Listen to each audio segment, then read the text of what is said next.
Hello everyone, this is KD here. In this video, we are going to do the English literature chapter, The Lonely Dragon.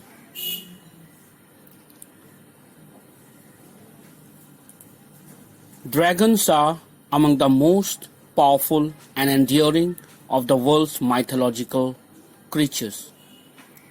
Dragon tales are known in many cultures, from the Americas to Europe and from India to China. They have a long and rich history in many forms and continue to populate our books, films, and television shows. We know dragons to be a fierce and dangerous creature, but inside the danger creature, there is a heart who also wants love. We are going to learn in this poem, The Lonely Dragon, how this fearful creature is lonely and need friend. Let's see in this poem, The Lonely Dragon. Now, let's read out the poem. First, we will read out the poem and understand the poem. The poem is divided into two stanzas, first and second. Let's read out. I'm reading out the first stanza. A dragon is sad because everyone thinks a dragon is fierce and brave, and roars out flames and eats everybody, whoever comes near his cave. So in this stanza, what the poet wants to say is, the dragon feels left out and lonely because everybody thinks he is violent and harmful. People assume he is going to burn everyone with flames or eat them up if they go near him. People have this thought regarding dragon. तो इस पहले stanza में ये कहा गया है कि यहाँ पर एक ड्रैगन है जो बहुत सैड है, बहुत दुखी है. वो क्यों दुखी है? बिकॉज एवरी वन थिंग्स, क्योंकि बाकी सब सोचते हैं a dragon is fierce and brave. क्योंकि एक ड्रैगन जो है जो बहुत ब्रेव, बहुत साहसी और बहुत भयंकर होता है, और वो जब आवाज करते हैं या जब क्रोधित होते हैं उसके मुंह से आग भी निकलते हैं, फ्लेम्स. ये एक ऐसा जीव है जो मुंह से आग भी फेंकता है और सभी को खा जाते हैं. और वो एक गुफा में रहते हैं और जब भी निकलते हैं अपने शिकार के लिए, जो भी उसके रास्ते में आता है उसे मार डालते हैं. लोगों की ये धारणाएं हैं, लोगों की ये सोच है एक ड्रैगन के लिए. पर यहाँ पे जो ड्रैगन है वो सैड है, वो दुखी है, क्योंकि लोग जो उसके बारे में सोचते हैं वो सही नहीं है, वो गलत है. क्योंकि ड्रैगन है इसीलिए कोई उससे डर से दोस्ती करना नहीं चाहता, पर ड्रैगन भी चाहता है कि उसका कोई दोस्त बने. I hope you have understood the first stanza, and now we are moving to the second stanza of this poem. अब हम लोग सेकेंड स्टैंजा में चलते हैं इस पोएम के. I am reading out the second stanza for you. But a dragon likes people. यहाँ कहा जा रहा है ड्रैगन लोगों को पसंद करते हैं, वो चाहते हैं लोगों के साथ रहें. A dragon needs friends. Dragon भी चाहता है कि उसका कोई दोस्त बने. A dragon is lonely and sad. और क्योंकि भय से, डर से उसके करीब कोई आना नहीं चाहता, उससे कोई दोस्ती करना नहीं चाहता, जिसके कारण ड्रैगन उदास, सैड है और लोनली, अकेला है। If anyone knows of a friend for a dragon would be very glad. Glad का मतलब होता है खुशी।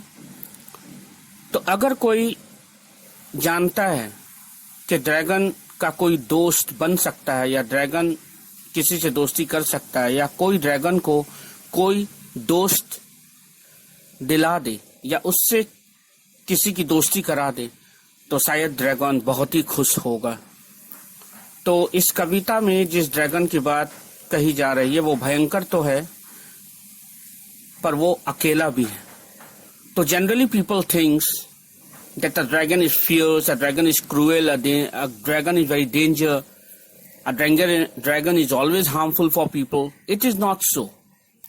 ड्रैगन भी क्रीचर है, वो भी एक जीव है जिसे ईश्वर ने बनाया है। वो भयंकर है, पर इवन द ड्रैगन नीड्स, उसे भी दोस्त की आवश्यकता है। और क्योंकि लोग उसके करीब आना नहीं चाहते, because people are not coming to the dragon, कोई भी उससे दोस्ती करना नहीं चाहता। No one wants to have friendship with the dragon, that's why dragon is sad. इसी कारण ड्रैगन दुखी है। नाउ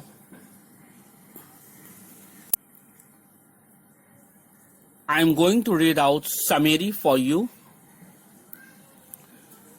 इस पोइम का मैं समरी पढ़ने जा रहा हूं। I hope you understand. Hear it attentively.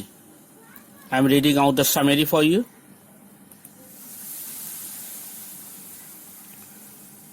This is the summary for the poem The Lonely Dragon. The poem is about a dragon who is lonely and sad because everybody keeps away from him, thinking he is a fierce dragon who blows out fire.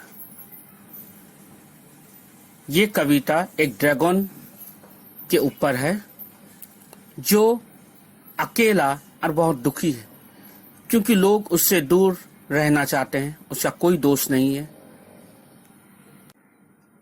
क्योंकि सभी ये सोचते हैं dragon बहुत ही हानिकारक और बहुत ही भयंकर जीव है। However, the truth is that, जबकि सच्चाई ये है कि the dragon likes people, dragon लोगों को पसंद करते हैं, and needs friends, और उसे भी दोस्तों की आवश्यकता है।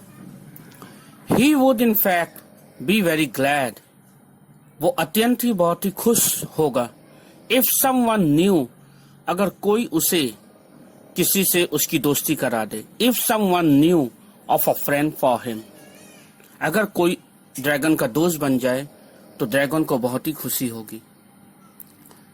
तो this was the summary of the poem, ये कविता का समरी था। Now we are going to read out the theme. अब हम लोग इस कविता का थीम पढ़ेंगे। Please pay attention to the theme of this poem, the lonely dragon. The theme of the poem is that, theme किसे कहा जाता है? थीम उस तत्व को कहा जाता है जिसके आधार पर कविता लिखी गई। Theme is that part of a literary portion on the basis of which a particular literature, poem or story is based. So let's read out the theme. The theme of the poem is that one must not judge others on the basis of how they look or what one has heard about them. यानी किसी को भी किसी के बारे में सिर्फ उसे देखकर बिना सोचे समझे उसके बारे में कुछ निर्णय लेना व्यर्थ है। हम किसी के बारे में सिर्फ उसे देखकर या सुनकर पहचान नहीं सकते। ठीक उसी तरह ड्रैगन का भयंकर स्वरूप देखकर हम ये नहीं कह सकते हैं कि ड्रैगन अंदर से भी बहुत भयंकर होगा। We cannot justify a dragon by its look or hearing it. Then we must form our own opinion about others. हम लोग अपनी धारणाएं, अपनी सोच बना लेते हैं दूसरों के लिए। The poet talks about a dragon who no one wants to be friends. कवि इस कविता में एक ऐसे ड्रैगन की बात कह रहा है जिससे कोई भी दोस्ती करना नहीं चाहता। Wit, because everyone thinks dragons are dangerous and unfriendly. कोई उसे दोस्ती करना नहीं चाहते क्योंकि सभी सोचते हैं कि वो अनफ्रेंडली, यानी कि उसके अंदर दुश्मन वाली सोच होगी या वो भयंकर होगा, हानिकारक होगा, इसलिए कोई उसे दोस्ती नहीं करते। But it is wrong. All dragons are not like that. At least the dragon of this poem. The poet says that like everyone else, dragons too have feeling and want to have friends. कवि कहना चाहता है बाकी सब जीव की तरह, इंसान की तरह ड्रैगन के सीने में भी दिल है, उसके अंदर भी जज्बात हैं, उसके अंदर भी सोच है, और वो भी दूसरों से दोस्ती करना चाहता है, वो भी चाहता है कि उसका कोई दोस्त हो। I hope you have understood the theme of this poem. Now I am going to the genre. Genre मतलब किस कैटेगरी का ये पोएम है। I am reading out the genre for you. The Lonely Dragon by Theresa Hine is a children's poem. Theresa Heine ने जो ये कविता लिखा है, द लोनली ड्रैगन, ये एक बच्चों की कविता है। After working for many years as a teacher, she took to writing poems for both children and adults. बहुत दिन तक एक शिक्षिका के रूप में पढ़ाने के बाद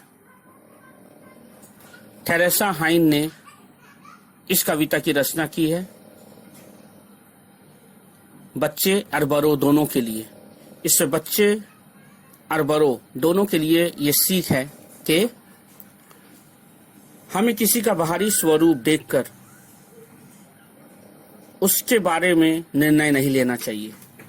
We cannot justify anybody by looking at its outward physical appearance. Now let's see about the mythology. क्या है ड्रैगन के बारे में हम क्या जानते हैं, इस आधार पे हम लोग एक शॉर्ट वीडियो देखेंगे। We will watch a video about the mythology about dragons. Mythology का मतलब होता है पौराणिक कथा, पौराणिकता के आधार पर। तो we are going to see a short video on dragons, mythological dragons, and what are the myth, what are the mythology behind it. Let's watch it.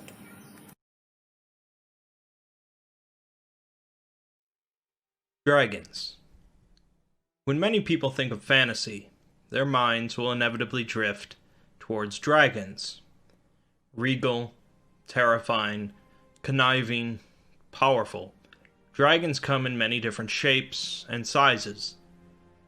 Although they now hold a firm spot in the realm of fiction, like many aspects of fantasy, their origins are steeped in folklore and mythology.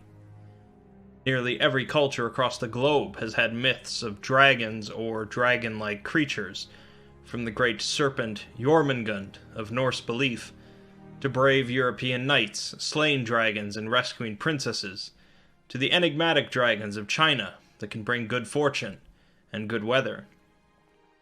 This video won't go over every culture's version of the dragon, but it will provide a summarized look at one of the most legendary fictional creatures. It's hard to say where or why the first concepts of a dragon appeared, but practically all early dragons more resembled giant serpents or other reptiles.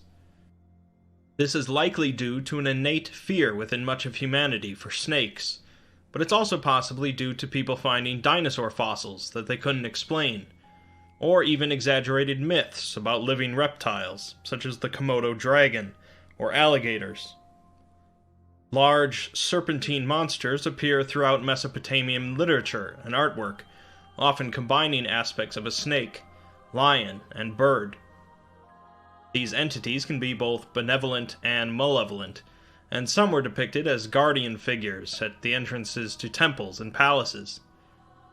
Tiamat, the Babylonian creation goddess, is often depicted as a great sea serpent or dragon, believed to be responsible for giving birth to all other dragons and snakes.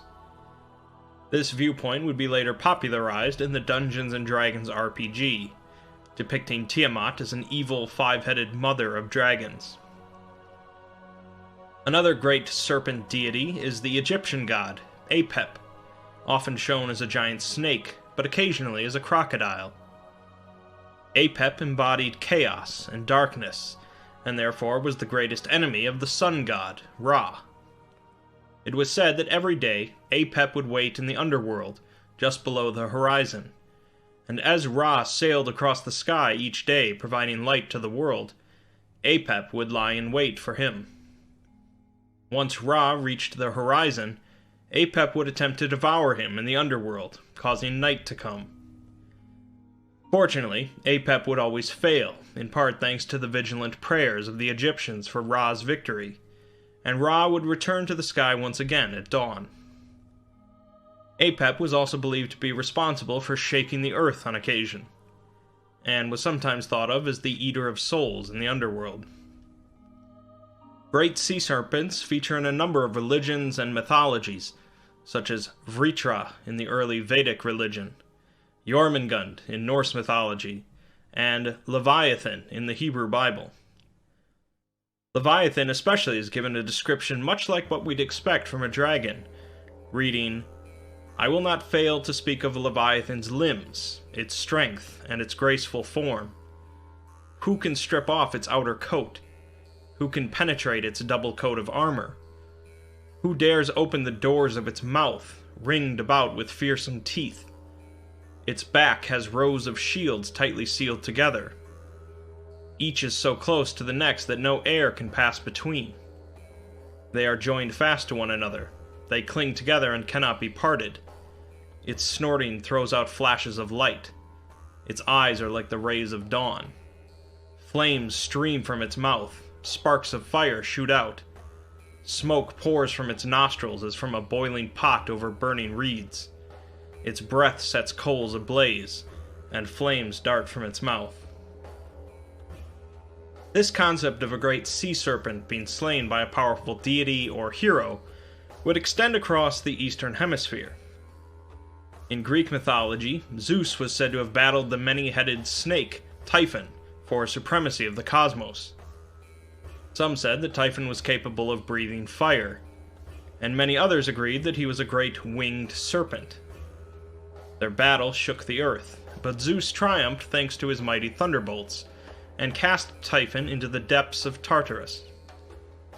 Similarly, the demigod hero, Heracles, was sent to kill the many-headed Hydra, said to be an offspring of Typhon. This theme continues with the hero Jason, leader of the Argonauts, who set out on a quest to retrieve the Golden Fleece, which was ultimately guarded by a dragon. Rather than slaying the dragon, Jason used a potion to make the dragon fall asleep, so he could grab the fleece. This would be a prime example of dragons protecting great and valuable treasure. In the epic poem Beowulf, a slave steals a golden cup from a dragon's lair, causing the dragon to go on a rampage across the countryside, burning everything in sight. Beowulf goes to fight the dragon alone, joined by only one of his men, and the two successfully slay the dragon, although Beowulf is mortally wounded in the process. In the Norse saga of the Volsungs, the hero Sigurd hears of a great treasure hoard guarded by the dragon Fafnir, and sets out to slay the dragon. Instead of confronting Fafnir directly, Sigurd hides in a pit and waits for Fafnir to pass over it, at which point he stabs the dragon through the heart, killing it. It was said that great power would come to whomever ate the dragon's heart, so Sigurd did so, and took the treasure, including a cursed ring that would lead to his downfall. Many stories featuring heroes slaying dragons or sneaking past them to steal their treasure would pop up across Europe. The Chinese, however, had taken a much different approach to dragons, with their stories more focused around training, respecting, and worshipping dragons. The Chinese dragon would share a connection with water, like many other great serpents, but would also be a symbol of power, especially in connection to the Emperor of China, and good fortune. The Chinese dragons are generally depicted as wingless snakes with 4 legs, but can take on many different animal forms. Ancient Chinese people would often uncover dinosaur bones and claim them to be the bones of dragons, and would use them in medicine. The dragon would be believed to be the bringer of rain, and a drought would be blamed on a dragon's laziness. Many Chinese believe themselves to be descendants of dragons. Koreans and Japanese also have their own myths and beliefs about dragons, often very similar to the Chinese. Western European myths about dragons would develop into the most well-known aspects of modern dragons. A Welsh legend describes the young prophet Merlin witnessing a warlord attempting to build a castle, but every night the castle would be demolished by unseen forces. Merlin informs the warlord that in the mountain underneath his foundation is a lake with 2 dragons in it. The warlord orders the lake to be drained, revealing a red and white dragon, who begin fighting. Merlin prophesies that the white dragon, representing the Anglo-Saxons, will triumph over the red dragon, representing the Welsh. But someday the red dragon will return and vanquish the white dragon. The red dragon would go on to be used as a symbol of Welsh power and honor, and currently emblazons the Welsh flag. Dragons would continue to become terrifying serpentine creatures living in underground caves with voracious appetites. Dragons would come to be associated with Satan, with some stories featuring dragons being vanquished by making the sign of the cross. The legend of Saint George and the dragon is one of the most well-known from European mythology.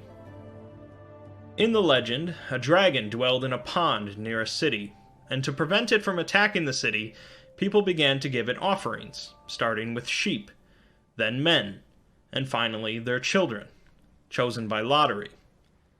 The lottery eventually fell to the king's daughter, and although he offered all of his gold to the people to spare his daughter, they refused. The princess was sent out to the lake, but St. George arrived by chance at the same time. The dragon emerged from the lake, and George charged it on horseback with his lance, seriously wounding the serpent.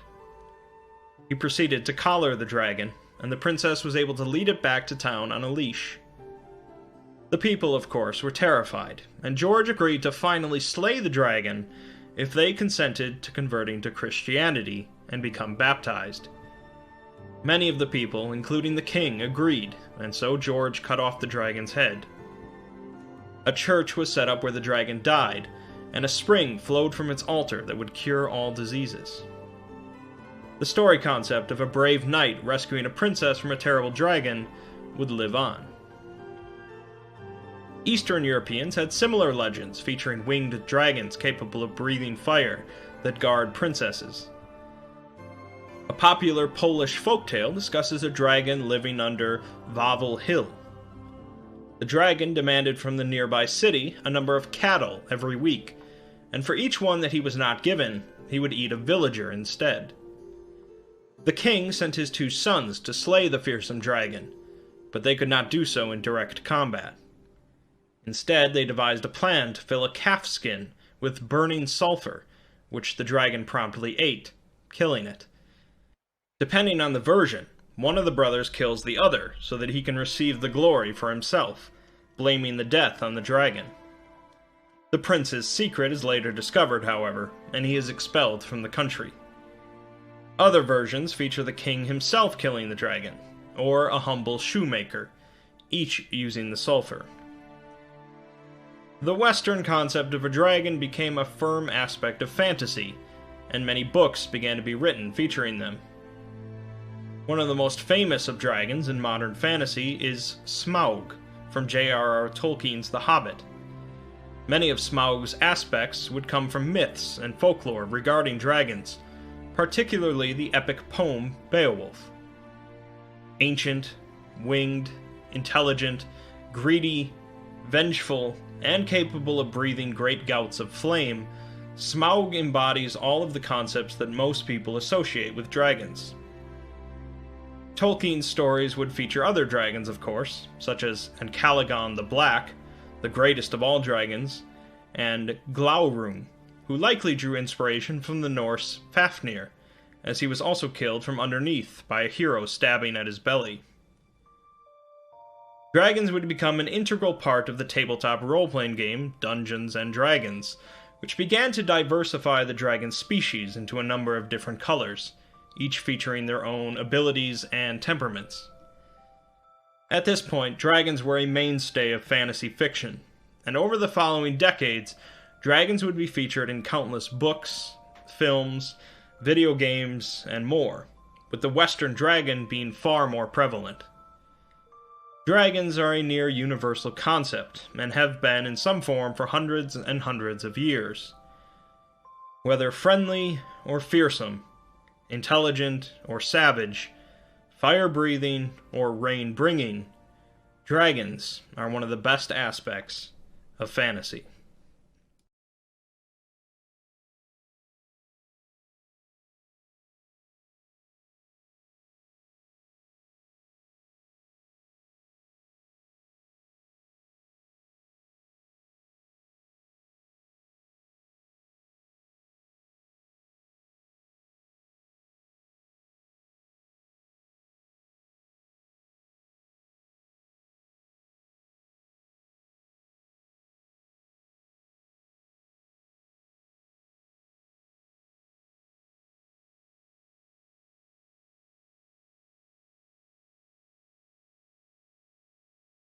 Hello, this is KD.